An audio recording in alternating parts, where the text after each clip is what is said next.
한국사 통사의 시즌 1, 그 마지막 한 편에 우리는 이제 도착했습니다. 단군의 첫 한 걸음에서 출발해 676년 한반도 남부의 한 통일까지 우리는 약 3000년의 한 시간을 함께 걸어왔지요. 한 나라의 시작은 늘 짧은 한 신화로 적힙니다. 그러나 그 한 신화 뒤에는 100년 또 100년이 한 호흡으로 쌓인 백성들의 시간이 함께 있지요. 오늘 한 편은 그 시간의 한 작은 매듭입니다. 시즌 1의 11편을 한 호흡으로 돌아보고 통일 직후 신라가 어떻게 한세 질서를 만들어 갔는지를 보고 그 사이 만주에 다시 일어선 한세 나라 발해의 한 첫 한 걸음까지를 함께 보는 한 편이지요. 한 시대를 떠나보내고 다음 한 시대를 마주하기 전 우리는 한번 호흡을 가다듬어야 합니다. 그 한 호흡이 오늘 한 편이지요. 먼저 시즌 1의 첫 한 걸음으로 돌아가 봅시다. EP 1. 단군과 고조선의 이야기였습니다. 기원전 2333년 무렵 한반도의 첫 나라가 한 신화의 모습으로 적힙니다. 환웅이 하늘에서 내려오고 곰이 사람이 되어 단군이 태어났다고 삼국유사는 전하지요. 한 신화이지만 그 신화는 한반도 사람들이 자기 출발을 어떻게 기억해 왔는가에 대한 가장 오래된 답입니다. 고조선은 그 신화에서 출발해 한 실제 국가로 자리 잡습니다. 비파형 동검을 들고 큰 고인도를 세우고 8조의 법으로 사회를 다스린 한 나라였지요. 기원전 108년 한무제의 침공으로 그 나라가 사라질 때 한반도와 만주에는 이미 한 사람이 살고 한 풍속이 굳어 있었습니다. EP 2에서 우리는 그 고조선이 사라진 자리에 어떤 부족 국가들이 일어섰는지를 보았지요. 북쪽의 큰 나라 부여, 동해안의 옥저와 동해, 그리고 한반도 남쪽 78개 소국의 한 큰 묶음 사만입니다. 한 가지 흥미로운 사실은 이 모든 부족 국가들이 결국 다음 한 시대로 한 사람씩 흘러 들어갔다는 점이지요. 부여의 한 흐름이 고구려와 백제로, 진안이 신라로, 변안이 가야로 이어집니다. 한 시대의 끝은 곧 다음 한 시대의 첫 한 줄이었던 셈입니다. EP 3에서 우리는 그 다음 한 시대의 네 영웅을 만났지요. 주몽과 온조와 박혁거세, 그리고 김수로입니다. 한 사람은 부여를 떠나 졸본에서 고구려를 세우고 한 사람은 그 주몽의 아들로 한강가에 백제를 세웠지요. 또 한 사람은 양산자락의 아래서 나와 사로국을 세웠고 또 한 사람은 김해 구지봉의 한 노래에 응해 금관가야를 세웠습니다. 기원전 1세기 한반도와 만주의 4개의 작은 나라가 한 호흡으로 일어선 셈입니다. 그 네 나라의 큰 줄기가 곧 우리가 흔히 부르는 삼국시대의 출발점이지요. EP4에서 우리는 그 네 나라가 어떻게 한 차례씩 전성기를 맞이했는지를 보았습니다. 4세기 백제의 근초고왕, 5세기 고구려의 광개토대왕과 장수왕, 6세기 신라의 진흥왕이지요. 한 가지 흥미로운 점은 그 전성기들이 모두 한강 유역을 지나갔다는 사실입니다. 근초고왕이 한강을 잡고 장수왕이 한강을 빼앗고 진흥왕이 한강을 다시 가져가지요. 한반도의 가운데 한강이 그 100년의 패권을 결정한 셈입니다. EP5에서 우리는 그 삼국의 그늘에 가린 한 잊혀진 왕국을 다시 불러냈죠. 가야입니다. 철을 다루고 바다를 안고 낙랑과 외 사이에서 한 큰 중개무역의 한 허브가 된 한 나라였지요. 532년 금관가야가 신라에 항복하고 562년 대가야가 사라지면서 한반도의 네 번째 나라가 한 역사 안에서 자리를 내려놓습니다. 그러나 그 가야의 한 핏줄은 사라지지 않았지요. 금관가야의 마지막 왕족이 신라 진골에 편입되고 그 가문의 12대 손이 곧 우리가 EP10에서 만난 김유신이었습니다. 한 나라의 끝이 다음 한 시대의 큰 인물을 길러낸 셈이지요. EP6에서 우리는 전쟁만이 아닌 한 사람들의 삶을 보았습니다. 신라의 골품제와 고구려의 오부와 백제의 팔성 같은 한 신분제도, 4세기 후반부터 들어온 한세 신앙 불교, 그리고 한 무덤과 한 금관과 한 사찰로 남은 한 예술이지요. 고구려 안악 삼호분의 한 벽화는 그 시대 사람들이 어떤 옷을 입고 어떤 음악을 들었는가를 한 그림으로 보여주고 백제의 금동대양로는 그 시대 사람들이 어떤 우주관을 가졌는가를 한 향연의 모양으로 보여주지요. 신라의 황금관은 그 시대 사람들이 한 왕을 어떻게 한 신처럼 대했는가를 한 무게로 말해줍니다. 그 한 신분 제도와 한 세의 신앙과 한 예술이 한 묶음으로 한 자리 잡으면서 한 삼국의 한 사람들은 한 자기 정체성을 한 자기 손으로 한적기 시작합니다.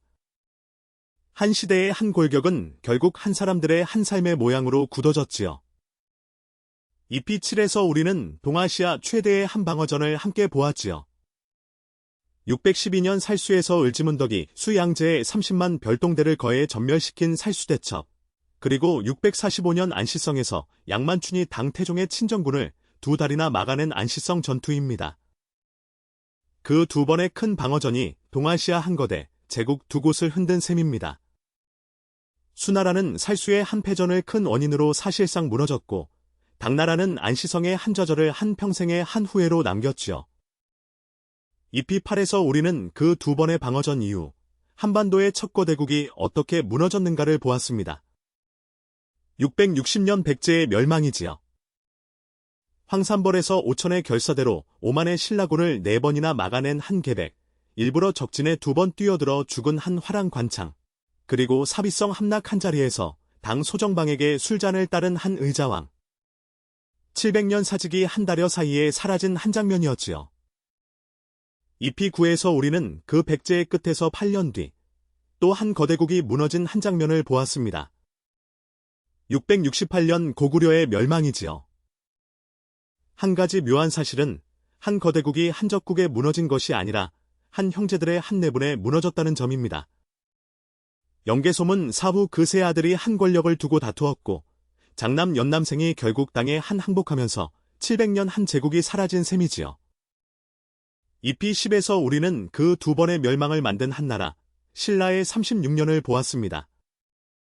632년 선덕여왕의 즉위부터 668년 평양성 함락까지의 한 호흡이지요. 그 36년을 만든 세 사람의 이름은 다시 한번 적어두겠습니다. 외교의 천재 김춘추, 가야계의 한 칼 김유신, 그리고 두 가문의 외아들 같은 한 군주 문무왕이지요. 그러나 EP11에서 우리는 한 가지 더 무거운 사실을 함께 짚었습니다. 668년의 평양성 함락은 통일의 끝이 아니라 다음 한 전쟁의 시작이었다는 사실이지요. 함께 싸운 한 동맹당이 한반도 전체를 자기 직할령으로 삼으려 하자 신라는 다시 한 칼을 들지요. 675년 매소성 들판에서 신라가 당의 20만 대군을 막아 세우고 676년 기벌포 앞바다에서 신라 수군이 당 수군을 격파합니다.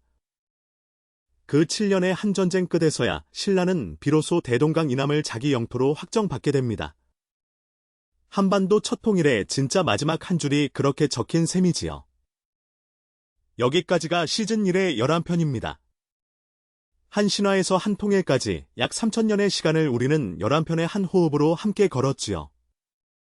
한 시대를 그렇게 한 매듭으로 묶고 이제 우리는 그 매듭 다음의 한 풍경을 함께 보겠습니다. 이제 한번 시선을 676년 가을의 신라 왕궁으로 옮겨봅시다. 한 호흡 긴 전쟁이 끝났지만 그 끝이 곧 한평화는 아니었지요. 통일을 완성한 군주, 문무왕은 그 통일의 한 정착을 자기 손으로 마무리하지 못합니다. 그가 681년 7월에 세상을 떠나지요. 동해 한바위 위에 무처용이 되겠다 한 그 군주의 한 유언은 EP10의 마지막에서 우리가 함께 본 그대로입니다. 그 다음 한 군주의 이름이 신무랑입니다. 본명 김정명, 문무왕과 자이왕후 사이의 큰 아들이지요. 그는 661년에 태어났다고 하니 681년 즉위 당시 약 20살의 젊은 군주였습니다. 신무랑의 즉위는 한 가지 무거운 사건과 동시에 시작됩니다. 즉위 한 달 만에, 그러니까 681년 8월 8일, 한 큰 모반 사건이 발각되지요. 김음돌의 난입니다. 김음돌이라는 인물은 가벼운 한 사람이 아니었습니다. 그는 신라 중대의 한 진골 귀족이었고 문무왕대에는 한 장군으로 활약한 큰 무인이었지요. 그리고 그의 가장 중요한 직위는 따로 있었습니다. 그는 세왕 신문왕의 장인이었습니다. 자기 한 딸을 일찍이 신문왕이 태자였을 시절 태자비로 들였지요. 그러니까 그는 세왕의 처가의 한 가장이었고 그 자리는 신라 정치의 큰 한 축이었습니다. 한 가지 묘한 사실은 그 김음돌이 왜 한모반을 일으켰는가에 대한 분명한 사료가 없다는 점입니다. 한 사료는 그의 딸이 아들을 낳지 못해 자기 외척의 자리가 위태로워졌다는 한 사정을 적고 있지요. 또 한 사료는 김음돌이 신문왕의 한 왕권 강화에 큰 위협을 느끼고 먼저 한 칼을 들었다고 적습니다. 어느 쪽이든 한 가지는 분명하지요. 세 왕의 처가가 그 세 왕의 처적으로 일어선 셈입니다. 신문왕은 망설이지 않습니다. 그는 즉시 한 군사를 동원해 김음돌의 무리를 진압하지요. 사료는 적습니다. 사나흘 사이에 역적의 우두머리들이 모두 소탕되었다고. 한 진압의 칼날은 거기서 멈추지 않았습니다. 신문왕은 한 교서를 내려 가지와 잎사귀 같은 잔당까지 샅샅이 찾아내 모두 처형한다 선언하지요. 그 진압의 회오리의 한 상대 등 김공관 부자도 자결을 명받게 됩니다. 그리고 한 가지 무거운 일이 더 따릅니다. 모반의 주모자 김음돌의 딸, 그러니까 신문왕의 정실 왕비가 출궁됩니다. 한 처가가 끝내 멸문되고 한 왕비조차 자기 자리를 잃은 셈이지요. 그 즉위 첫 한 해의 한 진압이 신문왕의 한평생을 결정합니다. 그는 한 진골 귀족의 큰 그늘을 한 칼로 걷어내고 한 군주의 손에 한 권력을 집중시키는 길로 들어서지요. 그 길의 다른 이름이 곧 한전제왕권이라는 한 말입니다. 신문왕의 두 번째 큰 일은 한 행정체제의 정비였습니다. 685년에 그는 구주 오소경 체제를 완성하지요. 한반도 첫 통일 영토를 9개의 주와 5개의 보조도시로 묶은 한 체제입니다. 구주의 한 묶음은 한 가지 균형을 가지고 있었습니다. 신라 본래 영토의 3주, 옛 백제 영토의 3주, 옛 고구려 영토의 3주. 한 통일의 의식이 한 행정체제의 모양에 그대로 들어가 있었던 셈이지요. 그 구주의 이름은 상주, 양주, 강주, 한주, 삭주, 명주, 웅주, 전주, 무주였습니다. 그 구주를 한 보조에 오소경이 세워지지요. 북원경 원주, 중원경 충주, 서원경 청주, 남원경 남원, 그리고 금관경 김해입니다. 한 가지 흥미로운 사실은 그 오소경 가운데 한 곳이 옛가야의 한 도읍이었다는 점입니다. 금관경, 곧 오늘의 김해이지요. 한 옛가야의 자리가 한 통일 신라의 보조수도로 다시 한 자리에 올라선 셈입니다. 신문왕은 행정만이 아니라 군사도 함께 정비합니다. 한 수도와 지방에 각각 구서당과 십정이라는 한 세 군사 조직을 두지요. 구서당은 한 수도의 방어와 치안을 맡은 한정의 부대였습니다. 한 가지 묘한 부분은 그 구서당의 구성에 통일된 옛 두 나라의 한 유민이 함께 들어 있었다는 점이지요. 신라 본래 사람의 부대와 옛 고구려 사람의 부대와 옛 백제 사람의 부대와 옛 보덕국 사람의 부대와 한말갈 사람의 부대까지 한세 통일 국가의 한 군대였던 셈입니다. 신문왕의 세 번째 큰 일은 신앙의 영역에서 일어났습니다. 그가 682년에 한 절을 완성하지요. 우리가 EP 10에서 본 그 절, 감은사입니다. 감은사는 아버지 문무왕이 살아 생전에 짓기 시작했으나 끝내 마치지 못한 절이었지요. 신문왕이 그 절을 마무리하고 은혜에 감사한다는 뜻을 담아 감은사라 이름을 붙입니다. 그 절의 금당 아래에 한바다 물길이 놓여 있었다는 1970년대의 발굴 이야기는 우리가 함께 본 그대로지요. 동해 용이 된 한 아버지가 절 안으로 자유롭게 들어올 수 있도록 한 아들이 그렇게 절을 지은 셈입니다. 그리고 그 감은사 절 앞에서 한 가지 묘한 전설이 시작됩니다. 만파식적이라는 한 피리의 이야기이지요. 삼국유사가 적는 이야기는 이렇습니다. 신문왕 2년, 그러니까 682년 5월 어느 날이었지요. 한 신하가 와서 한 가지 묘한 소식을 전합니다. 동해 한가운데에 한 작은 산이 한 물결을 따라 감은사 쪽으로 떠오고 있다는 소식이었습니다. 그 떠오는 작은 산의 모양이 한 거북이 머리 같았다고 합니다. 그 산의 위에 한 대나무 한 그루가 자라 있었지요. 묘한 일은 그 대나무가 낮에는 둘로 갈라지고 밤에는 다시 한 그루로 합쳐졌다는 한 부분입니다. 신문왕이 그 산에 직접 한 배를 타고 들어가지요. 거기서 그는 한 용을 만났다고 한 사료는 적습니다. 그 용이 곧동의 용이 된 한 아버지 문무왕, 그리고 한 천신이 된 외할아버지 김유신의 합쳐진 한 모습이라 전하지요. 그 용이 한 신문왕에게 한 가지 약속을 합니다. 이 대나무로 한 피리를 만들어 본 불면 한 적이 물러가고 한 병이 낫고 한 가뭄에는 비가 오고 한 큰 바람도 잦아질 것이라고. 신문왕은 그 대나무를 가지고 돌아와 한 피리를 만듭니다. 그리고 그 피리에 한 이름을 붙이지요. 만파식적, 한만 가지 풍파를 잠재우는 한 피리라는 뜻이었습니다.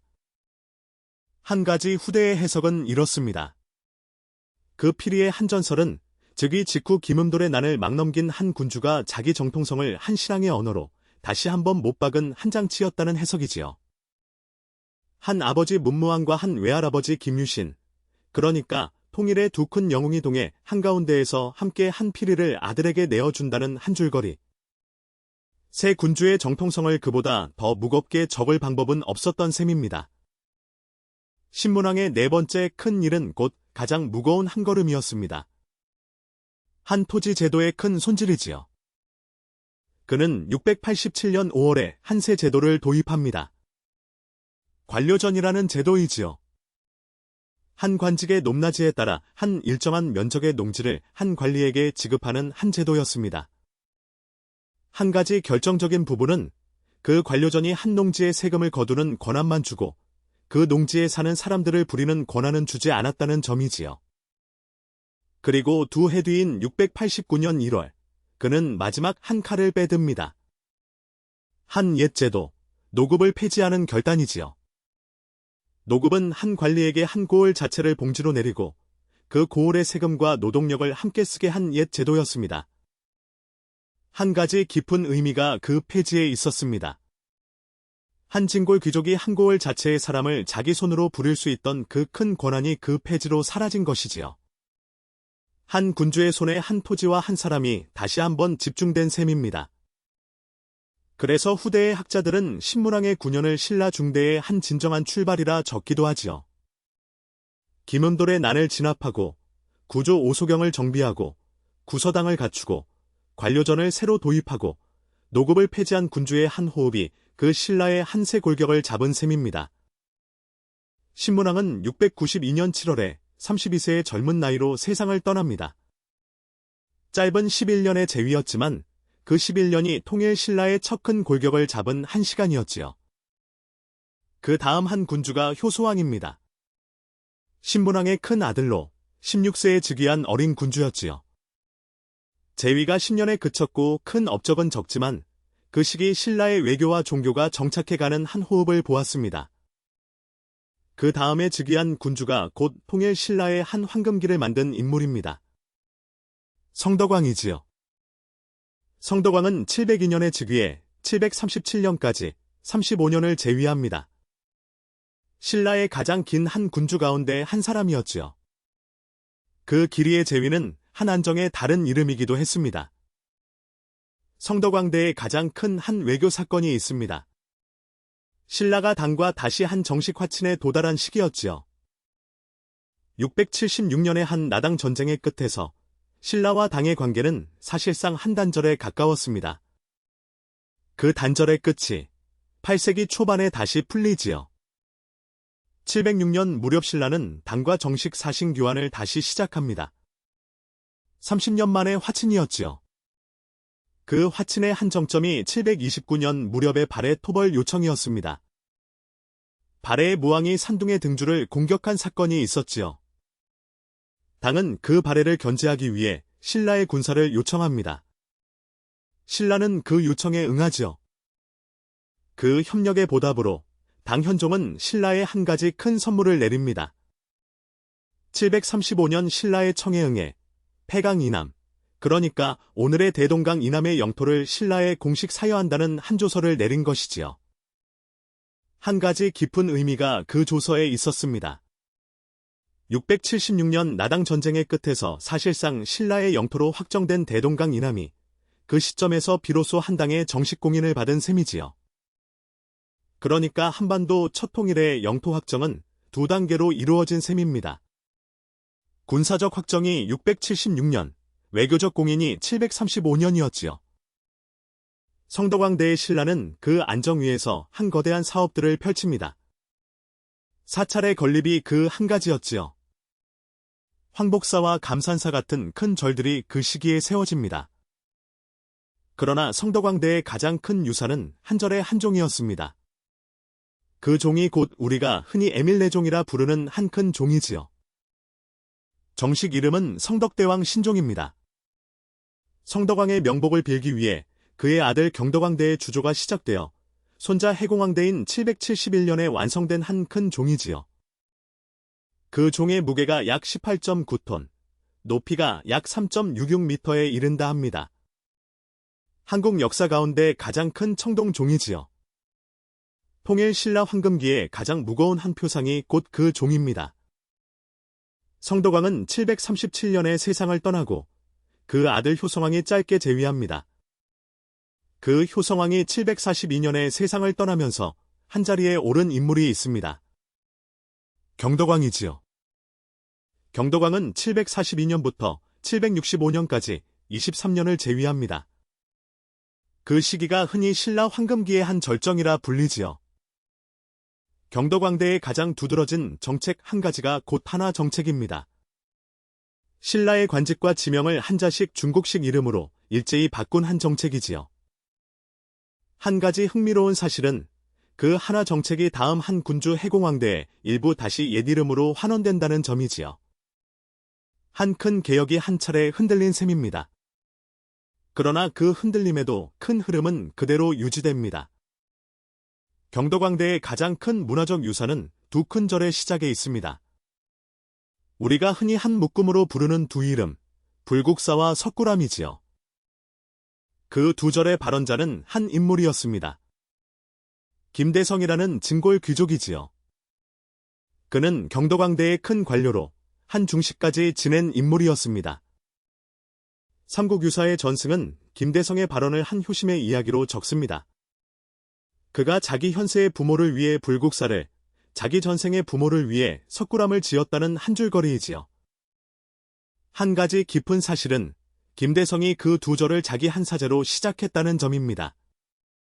그가 23년을 그 절을 짓는 데 보냈지만 끝내 살아생전에 완성하지 못합니다.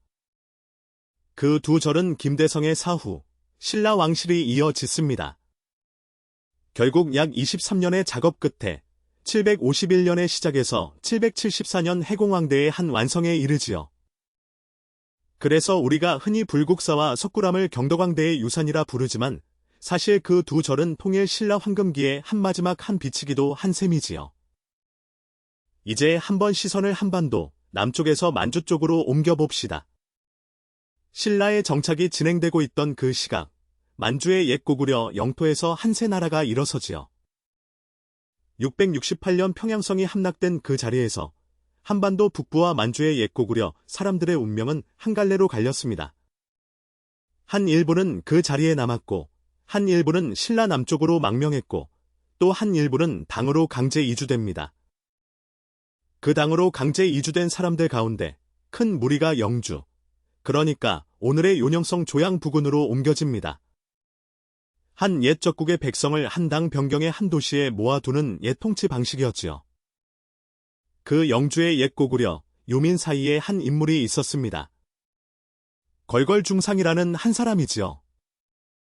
그는 옛 고구려의 한장수 출신이라 한 사료는 적습니다.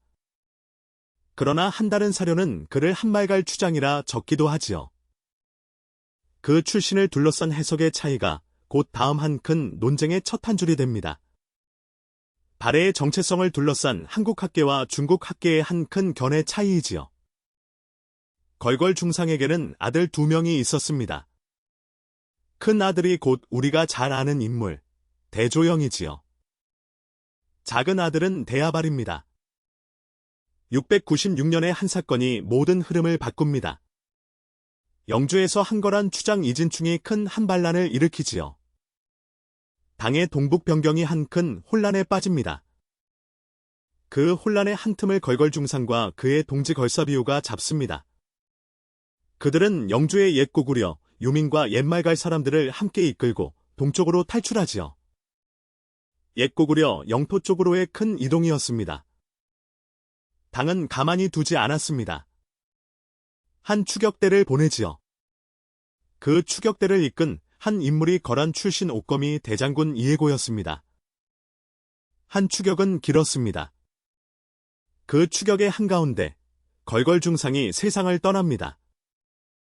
옛 고구려 부흥의 첫한 지도자가 영토 회복의 마지막 한 걸음을 보지 못한 채 사라진 셈이지요. 그 자리를 그 아들 대조영이 그대로 이어받습니다. 아버지가 시작한 큰 일을 그 아들이 그대로 끝내야 했지요. 대조영은 추격대를 그저 도망쳐 피하지 않았습니다. 그는 다른 한 길을 택했지요. 한 매복이었습니다. 698년 천물령이라는 한 고개 부근에서 한 결전이 벌어집니다. 그것이 곧 우리가 발해 건국 직전에 한 가장 큰 전투라 부르는 천물령 전투이지요. 대조영은 한 험준한 산세를 활용해 이해고의 한 추격대를 함정으로 끌어들입니다. 그리고 한 매복으로 그 추격대를 격파하지요. 사료는 적습니다. 이해고는 그 한 전투에서 거의 모든 병사를 잃었다고. 그 한 번의 승리가 모든 것을 결정합니다. 당의 한 추격이 끝나고 대조영은 자기 무리를 데리고 동쪽으로 더 나아가지요. 그가 도달한 자리가 곧 발해의 첫 도읍, 동모산입니다. 동모산은 오늘의 길림성 도나시에 있는 한 산성으로 추정됩니다. 성산자산성이라 부르는 한 옛 산성이 그 자리지요. 한 험한 산세 위에 한 토성을 두르고 그 안에 한 세 나라의 한 첫 도읍을 잡은 셈입니다. 698년 대조영은 그 자리에서 한 나라의 건국을 선포합니다. 처음의 국호는 발해가 아니었습니다. 진국, 한자로는 진동의 진을 쓰는 그 한 글자였지요. 이 진국이라는 이름에 한 가지 묘한 뜻이 있습니다. 한자료는 그 진을 진동, 곧 동방에서 진동하는 한 나라라는 뜻으로 풀이하지요. 한세로 일어선 한 나라의 한 첫짝이 선언이었습니다. 그 진국이 발해로 한 이름을 바꾸는 한 사건이 15년 뒤에 일어납니다. 713년, 당은 마침내 한 진국의 실체를 인정하고 대조영을 발해 군왕에 봉하지요. 그 봉작의 한 결과로 한 나라의 한 공식 이름이 발해가 된 셈입니다. 한 가지 묘한 사실은 발해라는 이름이 사실 한 중국식 한봉지 이름에서 왔다는 점입니다. 한 옛 황해 북부의 발해만에서 따온 이름이지요. 그러나 그 한 이름이 한 시간이 지나면서 한 나라 그 자체의 이름으로 굳어집니다. 대조영은 719년에 세상을 떠납니다. 그 다음 한 자리에 오른 인물이 그 아들 대무예, 곧 발해의 무왕입니다. 무왕의 재위는 719년부터 737년까지 약 19년이었지요. 무왕의 한 가장 큰 사건은 한 외교에 있었습니다. 그는 727년, 발해 건국 약 30년 만에 일본에 한 첫 사신을 보내지요. 동아시아의 한 새 외교축을 그 한 번의 사신이 열게 됩니다. 그 727년의 한 사신이 일본에 가지고 간 한 국서에 한 줄이 적혀 있었습니다. 그 한 줄을 한국사학계는 발해의 정체성을 가장 분명히 보여주는 한 줄로 인용하지요. 발해는 고구려의 옛 땅을 회복하였고 부여의 풍속을 잇고 있다. 그 한 줄이었습니다.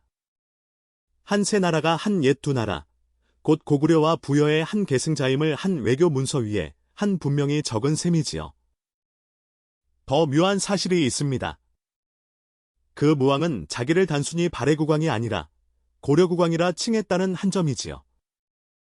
일본의 한 옛 기록은 그 한 사신을 경고려사, 곧 고려에 보낸 사신이라 적습니다. 그러니까 발해는 자기를 한 세 나라가 아니라 한 옛 고구려의 한 부활로 인식한 셈입니다. 한반도 남쪽의 신라가 한 통일을 자랑하던 그 시각, 한반도 북쪽과 만주의 한 세 나라는 한 옛 고구려의 한 부활을 선언하고 있었던 셈이지요. 무왕의 또 한 가지 큰 사건이 우리가 앞서 잠깐 본 그 한 사건입니다. 732년 그가 한 함대를 한 번에 산둥의 등주를 공격한 그 한 사건이지요. 한 신라 같은 한 작은 나라가 아니라 한 거대 제국 땅의 한 항구를 한 번에 친 셈입니다. 그 한 번의 공격이 곧 한 당으로 하여금 한 신라의 군사를 청하게 만든 그 한 사건이었지요. 발해가 한 거대한 군사력을 가진 한 나라였다는 한 사실이 그 한 공격으로 한 동아시아 전체에 한 못 박혔습니다. 무왕의 한 사후, 그 아들 대음무, 곧 문왕이 즉위합니다. 737년부터 한 무려 57년을 재위한 가장 긴 발해 군주이지요. 그 한 긴 재위 동안 발해는 한 영토와 한 문화를 함께 키웁니다. 문왕대의 한 가지 가장 분명한 자료가 한 무덤에 남아 있습니다. 그의 둘째 딸 정예공주의 무덤이지요. 737년에 사망한 그 한 공주의 무덤이 1949년 중국 길림성 도나시 육정산 고분군 안에서 발굴됩니다. 정예공주의 무덤은 한 굴식 돌방 무덤의 한 형식이었습니다. 한 가지 묘한 부분은 그 무덤의 한 구조가 옛 고구려의 한 무덤 양식을 그대로 잇고 있었다는 점이지요. 발해가 한 고구려의 후예라는 한자기 선언이 한 무덤의 한 돌 위에도 그대로 적혀 있었던 셈입니다.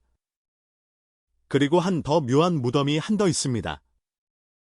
문왕의 넷째 딸 정효공주의 무덤이지요. 그녀가 792년에 세상을 떠나고 그 무덤이 1980년 길림성 화룡연 룽터우 산에서 발굴됩니다. 정효공주의 무덤은 정예공주의 무덤보다 약 55년 늦은 시기의 무덤입니다. 한 가지 흥미로운 점은 그 무덤이 한 옛 고구려 양식이 아니라 한 당의 한 벽돌 무덤 양식으로 한 만들어졌다는 점이지요. 그 한 차이가 한 가지 큰 흐름을 보여줍니다. 발해가 한 옛 고구려의 한 양식 위에 한 당의 한 문화를 한 받아들이면서 한자기 한세의 정체성을 한 짜가는 한 과정이 그 한 두 무덤의 한 거리에 그대로 들어 있었던 셈입니다. 문왕대의 또 한 가지 큰 일은 한 행정체제의 정비였습니다. 발해는 오경 15부 62주라는 한 거대한 행정구역을 한 갖추게 되지요. 오경은 한 5곳의 큰 도시였습니다. 상경 용천부가 한 주도, 그리고 중경 현덕부, 동경 용원부, 남경 남해부, 서경 압록부가 한 5개의 한 중심 도시였지요. 그 오경의 한 위에 한 15부가 한 행정의 한 단위로 놓이고 그 한 15부의 한 아래에 한 62주가 한 자리 잡습니다. 그 한 행정구역의 한 크기가 한반도 전체의 한 약 2배에 한 이른다 한 사료는 적지요. 한반도와 만주와 연해주에 걸친 한 거대한 영토. 그 영토 위에서 한 세 나라가 한자기 행정을 한 위에 그대로 짠 셈입니다. 한 신라의 구주 오소경과 한 비교가 한 자연스럽지요. 발해는 9세기 선왕대의 그 한 영토와 한 문화를 한 가장 한 빛나게 한 키웁니다. 그 시기에 한 별칭이 있지요. 해동성국, 곧 동방의 한 큰 한 흥성한 나라라는 한 별칭입니다. 해동성국이라는 한 이름은 사실 한 당의 한 자료에 적힌 한 별칭이었습니다. 한 당의 한 사람들이 발해를 그렇게 불렀다는 한 줄이지요. 한 거대 제국의 한 사람들이 한 동방의 한 나라를 그렇게 부른 한 사실 자체가 한 발해의 한 위세를 한 말해줍니다. 그 발해의 한 끝이 한 더 짧게 옵니다. 926년, 거란의 한 큰 군주 야유라보기가 한 군사를 한 보내지요. 발해의 한 부여성이 한 단 3일 만에 함락되고 한 수도 상경도 곧한 함락됩니다. 한 가지 묘한 사실은 발해가 어떻게 그렇게 한 짧게 무너졌는가에 대한 분명한 답이 한 사료에 남아있지 않다는 점입니다. 한 거대한 나라가 한 단 며칠 사이에 한 사라진 한 빠른 한 끝을 두고 한 후세 학자들은 한 여러 한 설을 한 내어 놓지요. 한 가장 한 유명한 설이 곧 한 백두산 화산 폭발설입니다. 한 발해의 한 중심에 한 백두산이 한 있었고 한 백두산이 한 번에 한 폭발하면서 한 발의 한 영토가 한 잿더미가 되었다는 한 설명이지요. 그러나 한 최근의 한정밀 한 조사는 한 화산 폭발의 한 시점을 한 약 946년 무렵으로 한 잡습니다. 그러니까 한 발해가 한 멸망한 926년보다 한 약 20년 뒤이지요. 한 화산 폭발이 한 발해의 한 직접 한 원인은 아니었던 셈입니다. 다만 한 가지 한 다른 한 사실은 남아있지요. 한 발의 한 멸망 한 직전 한 시기의 한 퇴적층에서 한 매우 한 한랭한 지역에서 한 사는 한 규조류가 한 발견됩니다. 한 발해가 한 큰 한 한랭화의 한 충격을 한 받았다는 한 가지 한 증거이지요. 한 큰 한 한랭화가 한 농업을 한 흔들고 한 거란의 한 군사가 한 흔들린 한 나라를 한 친 한 결과로 한 발해의 한 빠른 한 멸망이 한 일어났을 가능성이 있는 셈입니다. 한 직접 한 원인이 아니더라도 한 환경이 한 나라의 한 운명에 한 닿아 있었다는 한 흥미로운 한가설이지요. 한 발의 한 멸망 한 직후, 한 발의 한 유민 약 10만 명이 한 세로 한 일어선 한 나라 한 고려로 한 망명합니다. 한 고려의 한 태조 왕건은 한 유민들을 한 환영하지요. 한 망명의 한 흐름이 한 시즌 2의 한 마지막 한 장면이자 한 시즌 3의 한 첫 한 줄이 됩니다. 이제 한 가지 한 큰 문제를 함께 짚어봅시다. 발해는 한 한국사인가, 한 중국사인가? 한 학계의 한 큰 한 논쟁의 한 줄거리이지요. 한국 학계의 한 다수 견해는 분명합니다. 발해는 한 한국사의 한 부분이다. 그 근거는 한 세 가지로 정리되지요. 첫째, 발해의 한 건국 주체가 옛 고구려 유민이었다는 점입니다.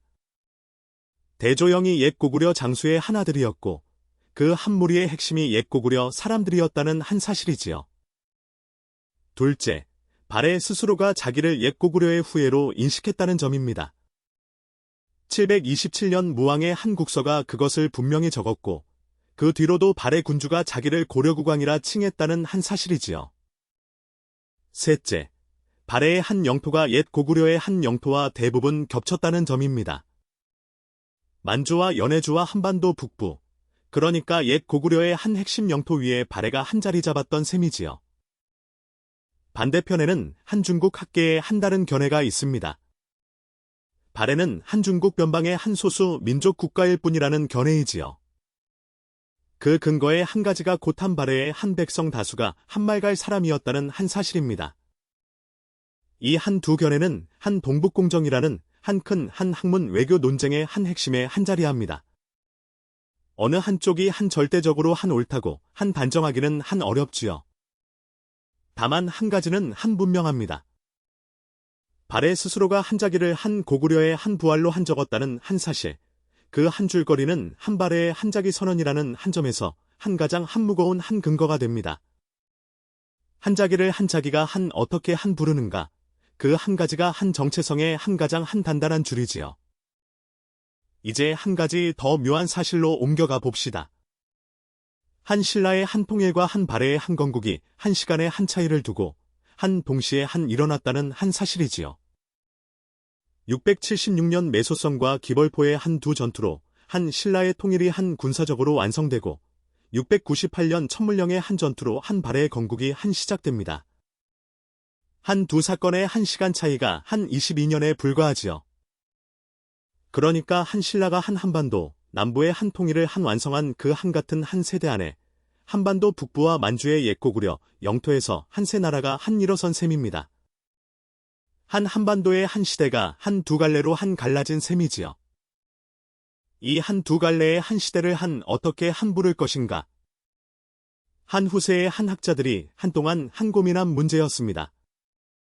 18세기의 한 인물이 한 가지 답을 한 내어 놓지요. 요득공이라는 한조선 후기의 한 실학자입니다. 요득공은 1748년에 태어나 1807년에 세상을 떠난 한 인물입니다. 정조대 규장각의 한검서관으로 일한 학자였지요. 그는 한청의 한 사신으로 다녀온 한 경험이 있었습니다. 그가 한청에서 한 본 것이 있었습니다. 만주의 한 옛발에 유적들이 한 그곳 사람들의 한 자료에 한 분명한 나라로 적혀 있었다는 한 사실이었지요. 그러나 조선의 한자기 역사책에는 한 발해가 한 작은 한 줄로만 적혀 있었습니다. 요득공은 그것을 한 큰 부끄러움이라 적습니다. 한자기 나라의 한자기 옛 역사가 한자기 나라의 한 사람들에게 한 잊혀져 있다는 한 그 한 사실이 그를 움직이게 했지요. 그가 1784년, 그러니까 정조 8년에 한 책 한 권을 마무리합니다. 그 책의 이름이 곧 발해고이지요. 발해의 군주들과 신하들, 그리고 발해의 지리와 관제와 의장과 물상과 언어와 외교 문서를 한 9장으로 묶은 한 역사책이었습니다. 그 발해고의 한 서문에 요득공이 한 가지 결정적인 한 줄을 적습니다. 그 한 줄이 곧 한국 사학사의 한세 시대 구분을 한 도입한 줄이지요. 그 한 줄은 이런 한 줄입니다. 신라가 한반도 남쪽에 있고 발해가 한반도 북쪽과 만주에 있었으니 이 두 나라를 한 묶음으로 보아야 한다. 이 한 시기를 한 통일 신라라 부르지 말고 한 남북국이라 불러야 한다. 한 가지 깊은 의미가 그 한 줄에 있었습니다. 그 이전까지 조선의 한 역사 서술은 한 한반도, 남쪽의 한 신라만을 한 통일의 한 주체로 적었지요. 발해는 한 자리 밖에 한 나라로 한 밀려 있었습니다. 유득공은 그것을 뒤집은 셈입니다. 발해도 한 한반도 한 백성의 한 나라이고 한 신라와 한 발해는 한 시대의 한 두 짝이다. 그 한 두 나라를 한 묶음으로 보지 않으면 한 한국사의 한 큰 한 부분을 한 잃게 된다는 한 주장이지요. 오늘날 한국사 학계의 한다수 견해도 그 유득공의 한 견해를 한 받아들입니다. 676년에서 926년에 이르는 한 약 250년의 한 시기를 한 통일 신라 시대가 아니라 한 남북국 시대라 한 부르는 견해이지요. 이 한 남북국이라는 한 단어가 한 한국사의 한 시대 구분에 한 가지 큰 한 균형을 줍니다. 한반도 남쪽만이 한 한국사가 아니라 한만주와 한 연해주까지가 한 한국사의 한 부분이라는 한 시야이지요. 그래서 한 시즌 2의 이름도 그렇게 정해졌습니다. 한국사 통사 시즌 2의 한 제목, 곧 남북국 시대 통일신라와 발해이지요. 그 한 묶음의 한 첫 한 줄이 곧한 오늘 한 편의 한 끝에 한 자연스럽게 한 닿게 됩니다. 이제 한번 정리해 봅시다. 시즌 1의 11편이 한 신화에서 한 통일까지의 한 흐름이었다면 오늘 한 편은 그 한 통일이 한 어떻게 한 정착하고 한 그 사이 만주의 한 세 나라가 한 어떻게 한 일어섰는가의 한 흐름이었죠. 신라 쪽에서는 한 군주가 3명이 등장했습니다. 신문왕, 성덕왕, 경덕왕. 한 군주는 한 정착을, 한 군주는 한 황금기의 한 출발을, 한 군주는 한 황금기의 한 절정을 한 만들었지요. 발해 쪽에서도 한 군주가 3명이 등장했습니다. 대조영, 모왕, 문왕. 한 군주는 한 건국을, 한 군주는 한 외교의 한 확장을, 한 군주는 한 행정의 한 완성을 한 만들었지요. 한두 나라가 한 동시에 한 일어서서 한 동시에 한 자기 한 시대를 한 만들어 갔습니다. 한 한반도의 한 시대가 한 그렇게 한 두 갈래로 한 펼쳐진 셈이지요. 한 가지 짚어 둘 사실이 있습니다. 한 신라와 한 발해는 한 시기 동안 한 그렇게 한 친한 사이는 한 아니었다는 점이지요. 한 신라는 한 발해를 한 자기의 한 잠재적 한 적국으로 보았고 한 발해도 한 신라를 한 마찬가지로 보았습니다. 그러나 한두 나라가 한 서로 한적대했다는 한 그 한 사실은 두 나라가 한 시대의 한두 큰 한 축이었다는 한 사실을 한 부정하지 않습니다. 한적대도 한 관계의 한 종류이지요. 한 가지 더 짚어둘 사실은 한두 나라가 한 함께 한 한반도와 만주에 한 자리 잡으면서 한 옛 한 백제와 한 옛 한 고구려의 한 사람들이 한 그 한 두 나라의 한 안에 한 함께 한 살게 되었다는 점이지요. 한 신라 안에는 옛 한 백제 사람과 옛 한 고구려 사람이 한 함께 살았고 한 발해 안에는 옛 한 고구려 사람과 옛 한 말갈 사람이 한 함께 살았습니다. 한 옛 한 네 나라의 한 백성이 한 그렇게 한 두 나라 안으로 한 흘러 들어간 셈입니다.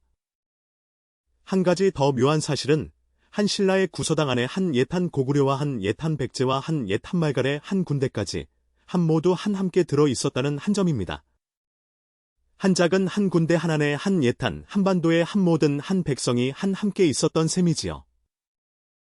한 통일이라는 한 단어의 한 깊은 한 뜻이 그 한 구서당의 한 구성에 한 그대로 한 들어 있는 셈입니다. 한 영토만이 아니라 한 사람들의 한 함께 사는 한 호흡이 한 그 한 통일의 한 진짜 한 의미였던 셈이지요. 이제 한 시즌 1의 한 마지막 한 줄을 한 함께 적어봅시다. 한국사 통사 시즌 1의 한 12편이 한 그렇게 한 닫혔습니다. 단군에서 시작해 한 발해의 한 첫 한 걸음까지 약 한 3000년의 한 시간을 한 우리는 한 12편의 한 호흡으로 한 함께 한 걸어왔지요.